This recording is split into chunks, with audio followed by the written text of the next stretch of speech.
The Depth to Delve Deep by Rote Writer. Chapter 66 Arc de Triomphe. Rote takes the metro to the Arc de Triomphe station. He sees an exit to the world-famous Champs-Élysées, a big, beautiful boulevard bordered by trees. It's early in the morning, way before the morning rush hour, when he climbs the stairs from the metro station. He steps out and is standing on the Champs-Élysées. He's immediately captured by the grandeur of the Arc. He can't miss it. It's right there. He's seen as soon as he steps out onto Francis Fairest walkway. It stands there strong. There is a roundabout encircling it. Something to behold with an overwhelming awe about it. Rote stands there stunned by the structure. Even from his standpoint, he can see statues set in the arc depicting scenes of the victor and the vanquished. He's mesmerized for more than a few minutes. The mammoth arch attracts him like a magnet, pulling him closer. Without why or only wonder, he walks straight to the Arc de Triomphe. Rather than trying to cross the roundabout, he stops himself short of being struck. European makes and models are racing around ridiculously fast around the roundabout, each one of them merging and emerging to and from their respective exits. Crazily. It seems there's no lanes, yet cars are lined up like horses at the start of a race racing around. Rote's absolutely shocked, stunned by the speeding cars. Side by side, they crisscross in every direction. Slow down, he thinks. What's the rush? Madness, crazy speeds. The volume and the way they cross into and around the roundabout and out is a marvel to behold. It's not even rush hour. Rote almost has a heart attack when he sees a motorcycle dart in, barely averting another car already in the roundabout. It zigzags in and out of calamity, almost crashing into another car, behaving as if it's a common occurrence, just another crazy morning commute to work. Respectful, Rote walks underneath the roundabout through a pedestrian tunnel. It allows tourists and all to get to the arc beneath the mayhem. Up the stairs he goes, noticing the plaques and whatnot to do with the arc's architecture. Upon being out and under the actual arc, he's immediately impressed with what he sees. The masonry alone is something to see. It's deftly detailed with imperial images of Valence and valor. Rote wonders in an infinity of formation around every arch, overwhelmed by the overall size and dominance of the arc. The arc has one main arch that aligns perfectly with the center of Champs-Élysées, all the way down to the Place de la Concorde, even beyond to Place de la Nation.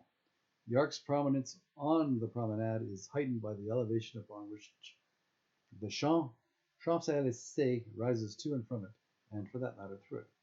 Rote places his backpack in the center of the arc, and again walks around admiring the masonry and structure itself, with its many arches arched at each entrance from the four directions, the Champs-Élysées alignment being the most prominent arch.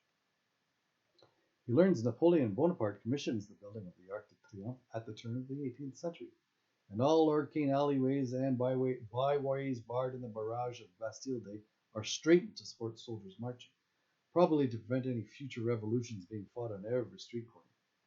Rote mulls over the motif while admiring the magnificent structure. He peripherally sees some movement amidst the arches. Two gendarme security guards come by quickly. They notice the army motif backpack directly in the center of one of France's historical and architectural treasures. Haven't seen Rote just yet. They sound the alarm and the radio in for assistance. Upon seeing Rote admiring one of the artistic arches after a rapid recon, they ask him in so many words to not leave his backpack alone like that. They call off assistance. Rote, having arched his head and neck in awe of the arc enough obliges.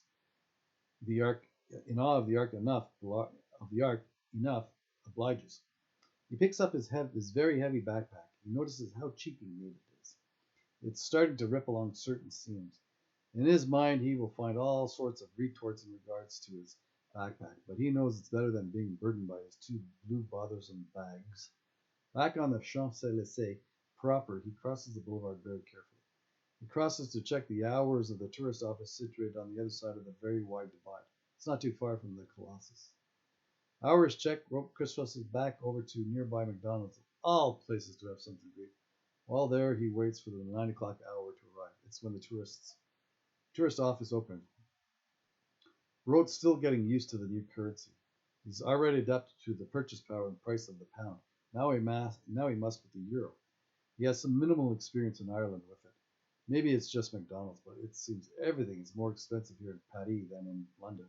It's probably just the confusion of the exchange rate in the valley of the pound to the euro. No. Things are more expensive on one of the busiest boulevards in the world. I can't believe there's a McDonald's on a Champs Elysees. It's like opening a pork palace by the Wailing Wall in Jerusalem. Can't believe he's in one here in Paris. He's been brainwashed like so many in North America and obviously now all over the world by the golden arches.